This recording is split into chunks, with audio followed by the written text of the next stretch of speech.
term, he who overcomes. Now, it's in Revelation. In the first, about when it pertains to the 7 assemblies, it talks about that a lot. In Revelation 2:26, and he who overcomes and he who keeps my deeds until the end, to him I will give authority over the nations. And then Revelation 3:5, he who overcomes shall thus be clothed in white garments, and I'll not erase his name from the book of life, and I'll confess his name before my Father and before his angels. So, it looks like this is a pretty important term to understand. Revelation 2:11, he who has an ear, let him hear what the Spirit says to the assemblies. He who overcomes shall not be hurt by the second death.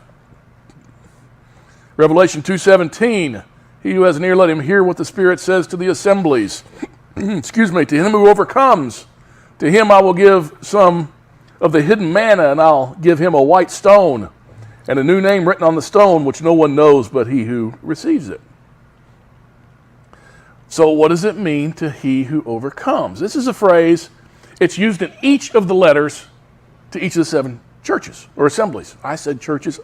Bad, Patrick. The way to define this phrase is to find a parallel passage with the same reward and compare the two. Then we could find out what overcoming is referring to. Well, he who overcomes. Well, on a football team, that means you win. Right? If you overcome. If you overcome in a war, that means you win the war. But is that what he's talking about here? If you look in Revelation 3:5, it says, he who overcomes shall thus be clothed in white garments. That's important. You go to Revelation 19, verses 7 and 8. Wait a minute, right there. Won't you erase his name from the book of life? I will not erase his name from the book of life. Oh, not? Okay. Yeah, those little words, Tom, are very important. We had a little Tom out there for a second. I invented that term just the other day, Tom.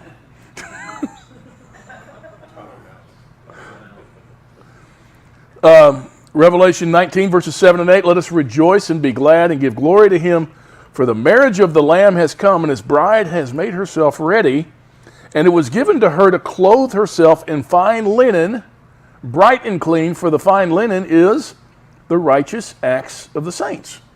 So he who overcomes is one who is clothed in righteousness.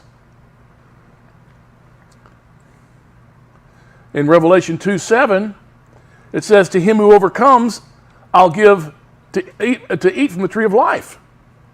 In Revelation 22:14, blessed are those who do his commandments, that they may have the right to the tree of life and may enter the gates of the city. So to overcome means to do his commandments. And we read Revelation 2:26, but I didn't underline that second phrase. He who overcomes and he who keeps my deeds until the end. To him I'll give authority over the nations. So that's what it means. To overcome is to be obedient to his Torah. That's it. Is there a chapter in Scripture that does not talk about being obedient to the Father in his Torah? I don't think we've covered it yet. One who overcomes is called a saint. Revelation 14, verse 12, and here is the perseverance of the saints who keep the commandments of Elohim and their faithfulness in Yeshua. Now, keep in mind, keeping the commandments of Elohim and faithfulness in Yeshua really are the same thing. Being faithful is being true to his word. Okay? And Yeshua is his word made that became flesh. And that's what you're being faithful to.